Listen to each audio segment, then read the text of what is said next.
Welcome into a brand new edition of Embrace Debate, a Carolina Panthers podcast on the Keep Pounding Podcast Network, powered by the Fans First Sports Network. We are finally in the 2023 NFL season. I'm your host, Desmond Johnson, joined by Cody Lachney from the Carolina Chronicles and Monty Fetti from the Four-Man Rush. If you want to participate in the debate, you can do so. Just type into the comments here at youtube.com/@Tobacco Road Sports Radio or on the Tobacco Road Sports Radio or Keep Pounding Podcast Network Facebook watch pages. You can comment there, or any place you're watching this. If it's on Facebook or YouTube, you can comment in there and leave your comments like Leon Murray doing here. There's a little bit of a line waiting for us to come on. We didn't come on last week. Got to apologize for that. We'll be with you throughout the week. We kind of wanted to wait for the season to start before we kick back up again. So appreciate everybody stopping by and supporting the show, supporting the podcast. Fellas, how y'all doing this morning? Doing good, man. I mean, listen, everybody's already fighting on Twitter. I figure I might come on the show and just use my words and smack Monty around a little bit since everybody's so fired up, you know. Panthers Twitter is wilding out this week. Monty, what's going on, brother? How you doing, man?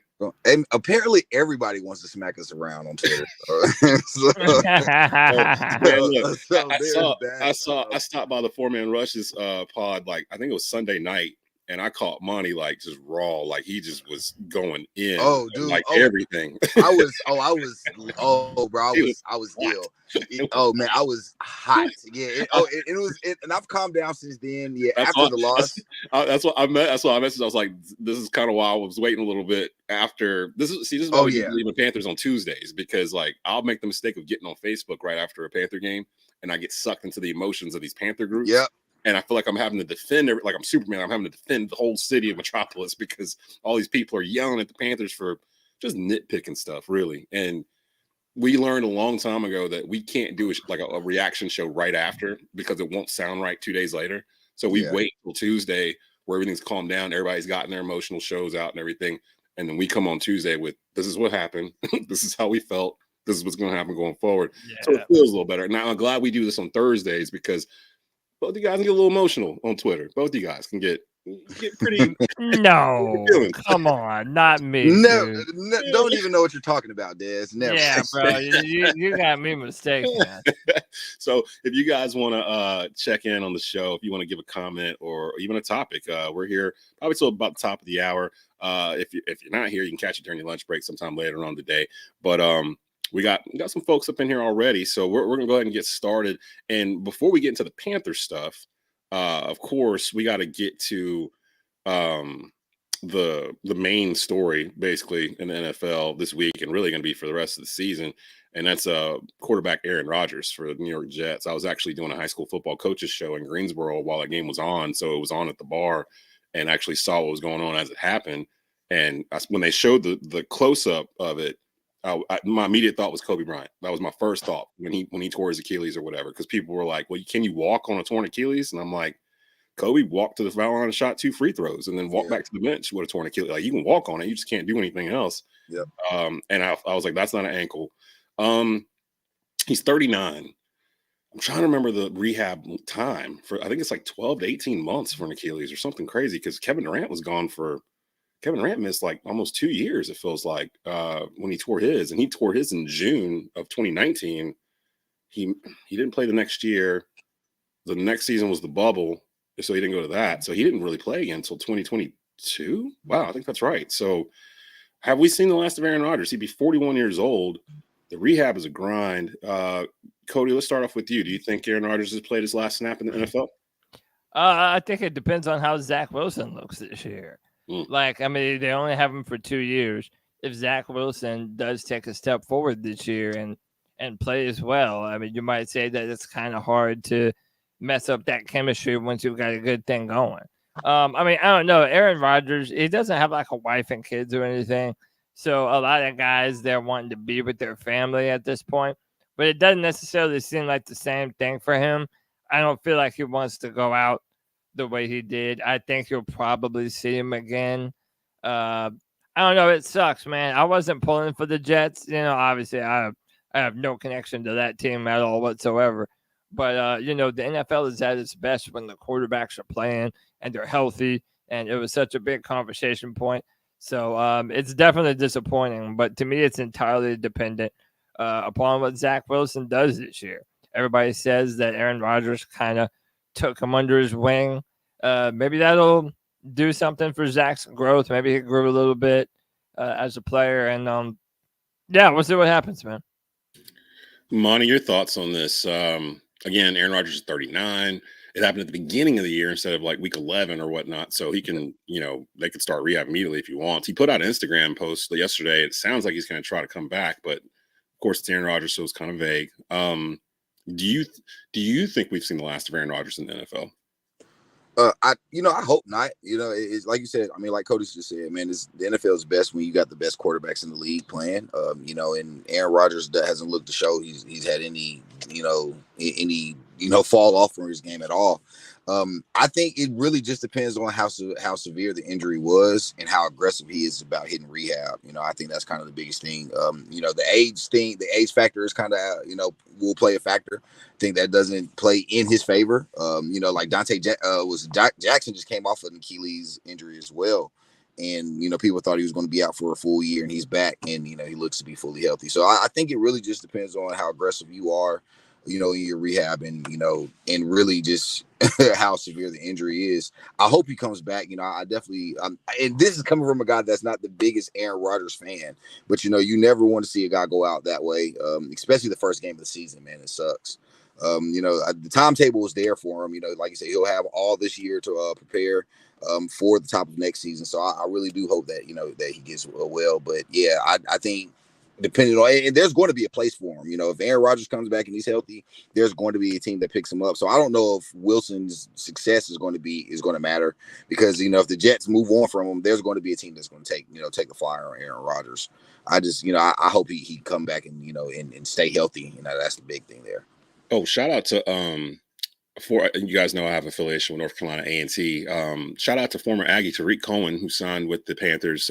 He missed 2 years from an Achilles injury, according to King Rook. He had more than Achilles. I think he tore his ACL and something else too. Like to his Tariq was beat up. He had a bunch of injuries. But he's been gone for about 2 years. He did sign to the practice squad with the Panthers this week, and they sound pretty excited about having him. And to be honest, I would expect to see him with around the week 3 or 4 be mixed in somehow into this offense.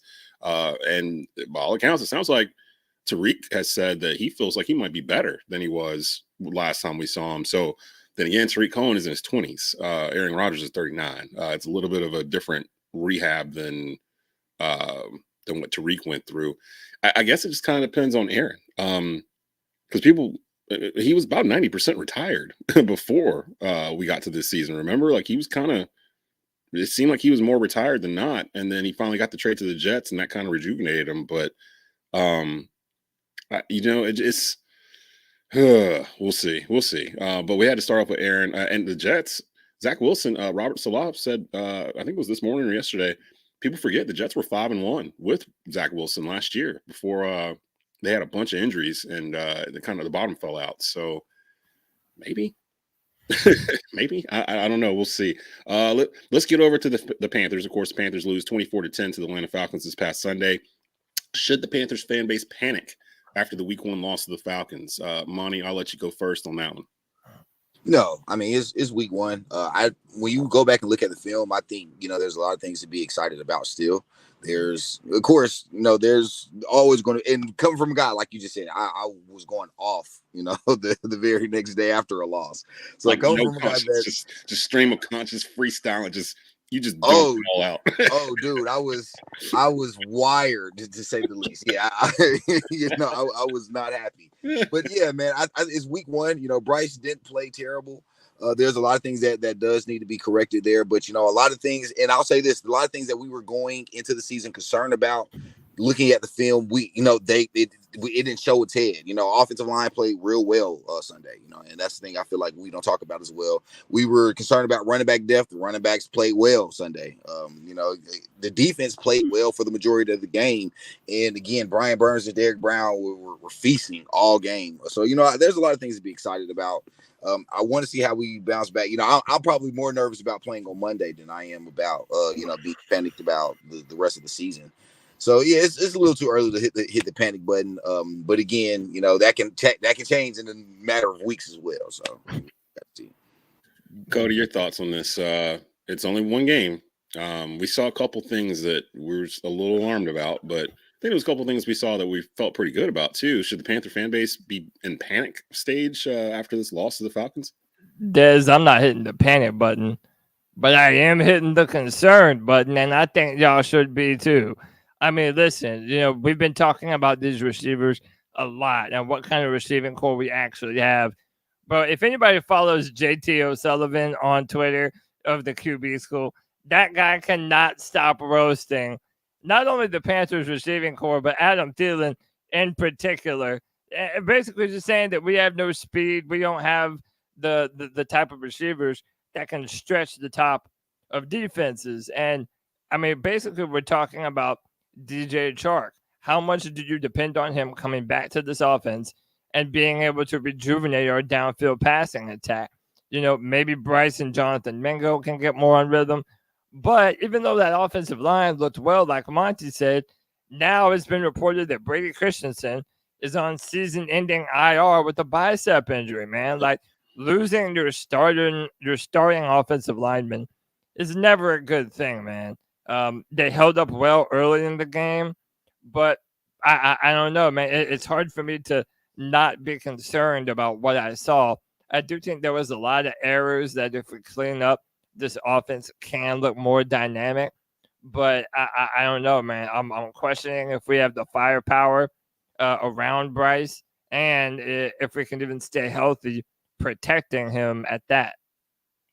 I'm glad we waited a couple days because I waited a couple days before I even rewatched the replay, the highlight package the NFL puts out for each game on YouTube each week. Went back and watched that, and it reminded me. I kind of forgot about the ebb and flow of the game. Like if you just look at the box score and you see the final 24-10, it's like, oh, the Panthers lost by 2 touchdowns. That's not exactly how it went down. It was 10-10 at the start of the fourth quarter. The Panthers had 10-7 lead in the third quarter. It was kind of a rock fight. The defense pretty much held Desmond Ridder in check for the majority of the game.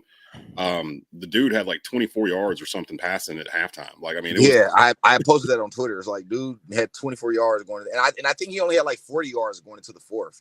Like they were doing their thing there, and that was with us down our starting number one cornerback like early, like because Horn went down like early in the first. So we were back there with C.J. Henderson and Dante Jackson and folks. I don't even remember Jeremy Chin's name being called out during the broadcast. Like I felt like he was a ghost on Sunday.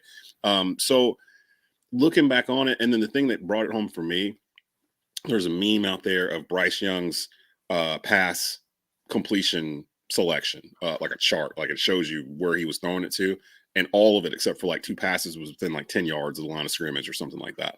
That is by design. That is not by scheme. That is Frank Reich trying to get his quarterback comfortable throwing throws in the NFL. And we saw what happened when he just had it at that level where he got fooled twice, by designs that he'd never seen before. NFL exotic secondary coverages. Jesse Bates basically just playing robber on him, and he's not used to that.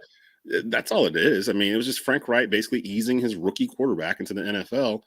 I'm pretty sure they're going to open it up even more as the season goes along. I mean, if people think that they're just going to let the number 1 overall pick and Heisman Trophy winner just throw little 10-yard outs like all year, that didn't sound like the plan. But I understand, Desmond, why fans don't want to hear that because we've been told all throughout preseason that all of our offense was very vanilla because we were saving all of our stuff for Atlanta and New Orleans, that we had 2 division games to come up. So now when your offense doesn't look dynamic, it makes people question, okay, well, should we have done more preparation during the preseason? But see, Frank Reich didn't say the offense was going to be dynamic. He just said they weren't running their regular stuff. I think that's where the fan base went that way. They thought they were going to see 99 St. Louis Rams on Sunday, and that's not what the plan was ever going to be. Like I feel like it was going to be run the ball and not turn it over, and they turned it over 3 times, and that was that was the reason why they lost. I mean, but when they put out the notion that they're saving things and holding things back for the regular season, you can't kind of blame fans for them taking it to the next level of assuming, oh, well, this offense is going to be way different than what we're seeing in the preseason. It's almost like that's an inevitable conclusion that people are going to jump to, whether it's fair or not. So, well, but it was different. Like if you look at like for starters, the offensive line was maligned during the preseason that we had the worst offensive line in football. They kept him pretty clean. They actually were blocking their assignments and doing what we thought they were going to do on Sunday. So that was he had the fourth most time of any quarterback behind the pocket. Yeah, I mean, and they had time of possession. They won by over 10 minutes over Atlanta. Like they won the rushing game, they won the passing game, they won time of possession, they won everything except for turnovers. And like I feel like if those turnovers didn't happen, Carolina probably wins like 17-7 or something to that effect. And half these conversations we've had all week don't happen. Like we don't even we're not even mad about them, and that's why I'm not that upset. I agree, man, because I think when you look at the turnover, especially when they happen, the turnover and where they happen on the field, right? Exactly. It's like the very first interception happened. We're on the opposite side of the 50, and it's a short field for Atlanta. Then you have the turnover with Sanders, and we're driving the ball downfield. I mean, and I'll be honest, I'll even count the 4th and 1 where we don't convert as a turnover. That was the 4th one. Yep, I got the same thing because I was 11. If you take the field goal, it's a different game. And I feel like because we all know football is a momentum game. It's a completely different game going into halftime at 13-10 versus a tie game at 10-10, and they're still in the game. I mean, and it still would be a field goal game, but I feel like the momentum would have been a lot different. I feel like we did a lot of things that we didn't execute on, but again, it's week 1. I feel like there's a lot of, if you look around the league, just the temperature around the league, there's a lot of elite offenses that just stalled out week 1. Cincinnati I'm looking right at Cincinnati being one team. Philly, also I'm looking at Philly. You talking about two elite offenses there that just didn't play well. And again, I'm not saying we're the next Cincinnati or Philly, but I don't think that I'm not as concerned as other, especially when you look at the film. Now, there's a lot of things that Bryce did well. He threw the ball well. He made great decisions. And bro, we ran the ball. I know we were concerned about not being able to run the ball. Me being one of the biggest, people that was concerned about it, and we ran the ball well. Chuba ran the ball well. Sanders ran the ball well. Besides the fumble. So I think by week 3, if we see a lot of the same things, then I'm with Cody starting to be concerned. But it's still early, man. We're talking about one game down. We just got to temper expectations because we got to remember, as much as we've talked about Bryce Young, and this is what I blame a lot of it on, the media, the Panthers media, basically hyping up Bryce Young as if he's perfect. Like we didn't really anything bad about Bryce Young during preseason, So when he comes out and he throws 2 interceptions in game 1, it's jarring to all of us because we've been force-fed with a baby spoon that Bryce Young can do pretty much anything he sets his mind to. And I think that's what set us back. It was that if you look at it, Bryce Young kind of lost his game. He lost his game. The 2 interceptions, they're literally the same throw to the same guy. Like, you can't do that. Like, ask Josh Allen. Josh Allen threw 3 picks to the same dude in the same night. That takes talent to find that same guy and throw it to him 3 different times over the course of a game, and he's not in your uniform. I don't know. We'll let's move on to the next topic here. It has to do with the front office, adding on to that level of panic based on what you've seen. Does Panthers general manager Scott Fitterer, does he deserve to be on the hot seat as we go into week 2? Cody? Yeah, absolutely. Absolutely. It's to the point now. And again, I'm not judging it based off of Atlanta. I'm saying if at the end of this season, the Panthers aren't a better team than they were last year, it's like, I don't know how long you can continue to give him the Matt Rule excuse, right? Matt Rule had roster control for 2 years. So, Fitterer never did anything. The fact of the matter is the roster that we've had for the past 3 years has been built by Scott Fitterer. You look at the fact that Stephon Gilmore, we decided to let him go. We decided to let Hassan Reddick go, even though he was an incredible player, balled out here in Carolina. But now, and I know this is a whole nother question that we'll get to, but this Brian Burns situation is the dumbest thing I can remember as a Panther fan talking about a GM in a long time, man. Yep. Like, now this guy is going to be even more expensive next year. To me, it's just dumb, man. Like, I'm tired of giving Fitterer all this leeway of, we don't really know what he's capable of. If you haven't been impressed with the last 3 drafts or, the depth that we have on the roster, at some point, you have to look at the guy whose job it is, who gets paid to build this roster.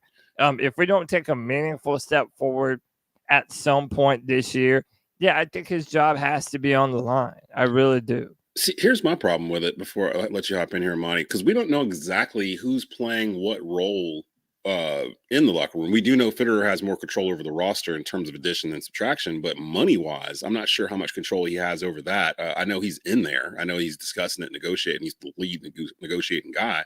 But there's other aspects to it that that we might not know. Like in terms, we'll get to Burns in just a bit, but there's so many guys that were drafted over the past 3 years. They're still kind of sprinkled into key parts here. Like Scott Fitterer was a part of that 2021 class. He was here in 2021, was he not? Because he went here the first year of Rule. Yeah. Got here the second. Right. 21. So like guys like Derek Brown, Jeremy Chin, that first draft, that was still Marty Herney and Rule. But after 2021 onward, yeah, it was Scott Fitterer. And really this past year seems like the one draft where he didn't have to like double check with Matt Rule. Can he get this guy? Can he get that guy? So that's still kind of out there. I think Fitterer's probably going to be safe regardless what happens because, again, it's a rookie quarterback.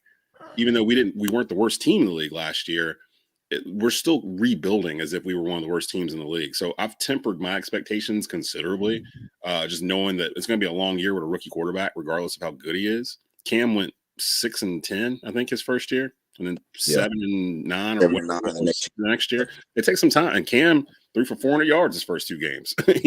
So it's just a different feeling. Monty, your thoughts on this? Should the Panthers general manager Scott Fitterer, should he be on the hot seat? Yeah, no. Should the seat be a little warm? Yeah, but lukewarm maybe. I agree. We don't really know, or they'll never really disclose to the public what his role was while Rule was here. And I think, like you said, there's still a lot of players that while him and Rule was paired together that are still sprinkled on this roster that are making serious contributions to the roster. One of which, like you said, us losing Christensen is huge. He was one of the better offensive linemen that we had here, and that's your boy Cody. So I mean, you can't knock him for that. And then you also got, like I said, Chuba's been playing well. So I mean, there are still players that that if we're going to say it's 50-50 or it's 100% Scott Fitterer because he was the GM here, if we're still going to blame him for the bad moves, you got to look at some of the great moves that he's made as well. I do agree with Cody on the Brian Burns thing, though, man. It's like, dude, if one way to kind of beat those allegations is pay your best players that you have on the roster, and we don't even have a real alternative for not paying Brian Burns. That's kind of where my frustration lies. It'd be like you let Reddick go. Reddick arguably was the better player, and now here you have Brian Burns is here, and you're trying to be cheap with paying Brian Burns. Like, that's not a good look, man. Especially when you have a lot of bad moves tied to you, like trading for Sam Darnold. I feel like that's the biggest black eye he has on his record as a Baker Mayfield. Yeah, Baker, right. And really, it's man. I'm leaning with Cody. Just they are going to have to crank up the heat on him a little bit, man. Just because you go from Cam Newton, well, he didn't have nothing to do with Cam Newton, but in 1 year you go from Teddy Bridgewater to Sam Darnold to Baker Mayfield to PJ Walker back to Sam Darnold. It's no matter how you try to phrase it, even with context included, that's a bad look, man. So now you have Brian Burns, and y'all are being cheap with Brian Burns. You just traded Christian McCaffrey and DJ Moore. He's going to have. I agree. By next season, he's going to have to. This roster is going to have to be a lot better. The team is going to have to be a lot. Like, I can't look at another 7-9 season or 7-8-1 season, what have you, and then be like, okay, well, Fitterer should get a free pass. I don't agree with that. I can't blame him for the quarterbacks, the ones who just rattled off, because Rule was here for all of them, and Rule was still the final decision maker on the roster at that point. So I can't blame Fitterer for he went out and found quarterbacks, but it was still Rule that was like, okay, yeah, I'm going to rejuvenate Sam Darnold's career or whatever Matt Rule thought he was going to do. The other stuff past that, really look at it from the moment Rule left, because Fitterer had a hand in picking Frank Wright. So like he got elevated to like basically David Tepper's number 2 guy for the most part. And because of that, I feel like he'll get at least another year after this, regardless of what happens this year, because it's a whole new staff, whole new roster, pretty much brand new quarterback. Like, they basically started brand new. So to throw him out after 12 months when you're like, hey, we're going to redo this and then throw him out, to me, that would show even more impatience on David Tepper's part. So I don't think he's on a hot seat. I think that he's getting more scrutiny than he used to, because now Matt Rule's not here to take those targets. and they're throwing it at him, and they're already starting to throw him at Frank Wright a little bit too after one game. So we'll see how that goes. Speaking of Brian Burns, let's get to him real quick. Should the Panthers sign Brian Burns to a similar contract as 49ers defensive end Nick Bosa? Bosa's going to make, I think it's $34 million per or something to that effect. And before, when we were talking about this, the season hadn't started. We were thinking, maybe 25, 26, 27 for Burns, where maybe Burns' camp has been like, hey, if you look at our stats side by side, and you take the names off, you can't tell which one is Bosa and which one is Brian Burns. Maybe we should be getting that kind of money too. And the Panthers have put themselves in a position where they can't really debate that because of what you just said, Monty. They traded off McCaffrey. They traded off DJ Moore. They cleared cap space by doing that. They didn't sign Hassan Reddick or Stephon Gilmore, and the reason was they had Derek Brown and Brian Burns coming up that they needed to sign. So, if that's the reason, why is he not still signed? Cody, I'm just gonna let y'all empty the clip on this one because I know y'all been mad about about the situation on Twitter for weeks, and now it's got to a point where it looks like Burns is just going to play this season, and they might not even extend him during the season. This might be something that takes until the next off season. So.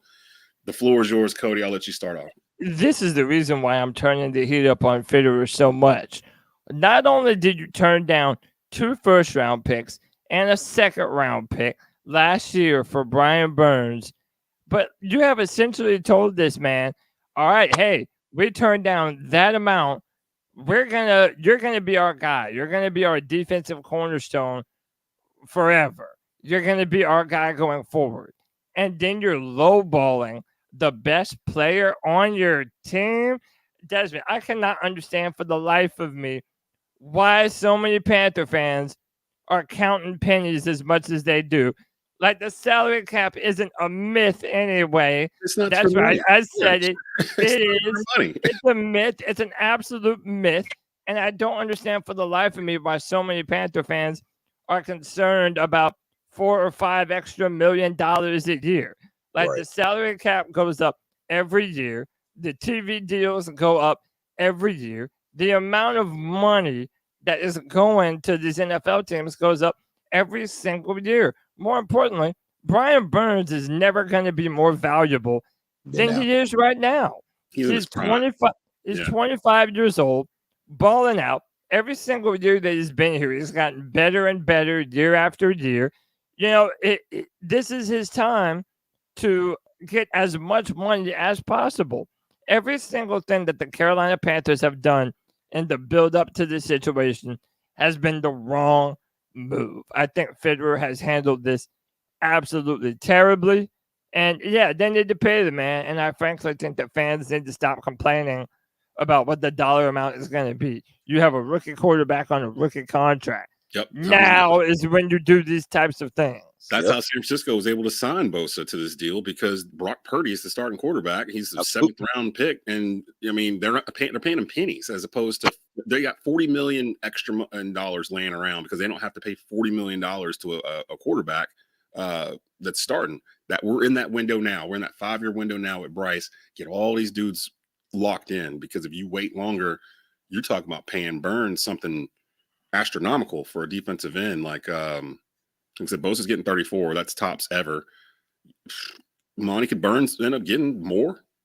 Are we heading to a situation where he might get more than Bosa? Do you think Burns' camp that's the argument, and that's why they have not signed because he's always been arguing for more than Bosa? Yeah, well, apparently they have the same agent, Bosa and Brian Burns. So, you can absolutely make the argument that they would want more. But in my opinion, if Fitterer takes it to next season, that's a fireable offense in my opinion. Because if you were wanting to be cheap with Brian Burns, you should have paid him last year. Yep. If you were wanting Max Crosby type of money for Brian Burns, you should have paid him last year. So again, like Cody said, if us arguing about $4 or $5 million for an elite level player that you don't even have an alternative to replace if you don't pay him is silly. You know, like, again, there's nobody walking in that door that's going to be cheaper or better than Brian Burns at this point. No, I mean, this is from free agency, because there's no free agent pass rusher that's going to hit the market right now anyway, or even next year. It's like, even if you look at the free agent market next year, Brian Burns is at the top of that free agent market list. You know, so it's like there's nobody going to be cheaper or better than Brian Burns walking through that door, and likely you're not going to replace him during the draft next year. So what's your alternative for not paying Burns? And that's kind of where I'm at with it. You know, there's really no reason to have not have this deal other than they're just trying to play chicken with Brian Burns, and Burns has all the leverage. Like, again, you traded your two best offensive players to free up cap and to get your quarterback. And this is why I got so mad this past weekend. This is the most frustrating thing about it. Fitterer has been on record saying you draft a quarterback so you can pay your players money, so you can go get talent, and so you can pay these guys. They literally said it. This is the logic that you've been laying out this entire time, and here we are to pay your best player, and you're not paying them. It makes no sense. And something is going on that we don't know about. Like, you know what I mean? Because everything you just said, there's something.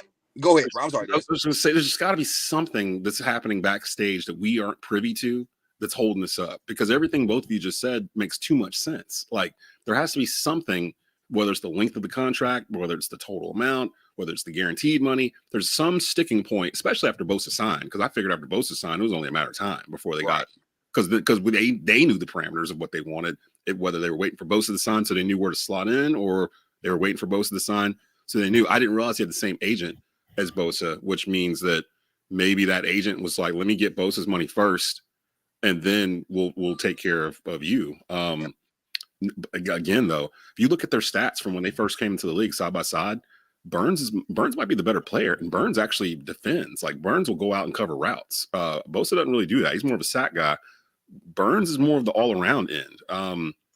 He may very well be the best defensive end in football, you know, like, or he might be by the time the season is over. And if that's the problem, or if that's the case, Carolina's got a bigger problem on their hands than just trying to penny pinch and save a couple of dollars, if that's in fact what they're doing. So, well, and we knew this offseason how big the switch was that we were making to a 3-4 defense. We kind of did it under Ron Rivera half-heartedly, but this is a full transition to a 3-4 defense, and you're not going to have Brian Burns. Like, it's so dumb to me, because they knew that Brian was going to ask for as much money possible.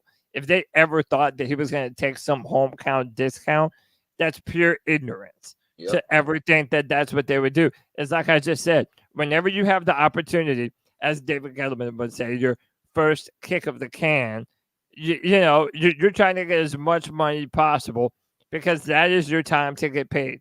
NFL stands for not for long. So they knew this. They knew what Brian Burns would be asking for around the ballpark. Still turned down 2 first-round picks. This is why I'm almost all but out on Fitterer, man. This has been malpractice to me. It's so dumb. And yeah, Desmond, you're right. He could very well be the best outside linebacker in football by the time this season is said and done. It's him and Parsons, right? I would think. I mean, that's the conversation you'd have to have. And Parsons is up next year. Even if they keep Burns, he's got leverage, but the Panthers don't have to necessarily have him walk for nothing. They can franchise tag him next year. But if you're doing that, at that point, you're taking the top 5 average salaries at DE. Bosa just reset the market. You're still going to be paying all of that to not $28 million. Like, you know, exactly. Like, because if you tag him, you're still going to have you're still paying him, top dollar for a year. All of that guaranteed. Then just extend them if that's the point. That's what I'm saying. None of it makes sense. It was like, because if you franchise tag them again, that's malpractice. It's a fireable offense to not extend Brian Burns, in my opinion. It's like, it really is, because it's like, dude, at this point, because everything that you've done, all the bricks that you've laid down has been to pay not only Brian Burns but Derrick Brown. Those are your 2 top players on your defense. Those are your 2 top players on the team right now. Yeah. I feel like those are the 2 best players that you have on the team. So not paying them for after you've already said, hey, that's what we draft a quarterback for, is malpractice. I totally agree with Cody there. I feel like something, I don't know if they're going to get a deal done this season, especially now after Burns said he's here, he's going to play all year. That kind of takes the foot off the pedal a little bit. Like, the urgency, I think, got lifted when he just basically said, I'm going to play, because he is signed. He's getting paid $16 million this year. So it's not like he's paying for pennies or anything right now. But it could drop at any time. So I don't I don't want to go into it thinking that the Panthers are trying to lowball Brian Burns. It feels like they're just trying to figure out a way to pay him where they still have money left over to do other things, because they are still rebuilding this team. And the one thing I've learned from watching that Atlanta game, the biggest problem this team is going to have all year is depth. We don't have enough depth like across the board to sustain injuries like we sustained already. Like, I mean, we just went out to battle first week and we've already lost starting offensive lineman, our top cornerback, one of the wide receivers that we thought was going to be here couldn't even get on the field on Sunday. Like, we're already starting to see holes in the depth, and that's going to be the biggest issue for this team. So let them cook. That's how I feel right now. Just let them. It's week 1. It's only been 7 days. The Panthers play the Saints Monday Night Football, 7:00, ESPN. This upcoming Monday. We got to get out of here. Follow the Keep Pounding Podcast Network on Facebook, Twitter at @keeppounding_FFSN and at Tobacco Radio. Subscribe to Tobacco Road Sports Radio's YouTube channel for more Embrace Debate and Panthers content. If you live in the Triad of North Carolina, where you're home for sports coverage here in the Greensboro, High Point, Winston-Salem area, follow Fans First Sports Network on Twitter at @fansfirst_SN. For Cody and Monty, I'm Dez. We'll be back next Thursday with another brand new episode of Embrace Debate. Hopefully we'll be celebrating a victory Thursday. So we'll see you then. Keep pounding. Keep pounding.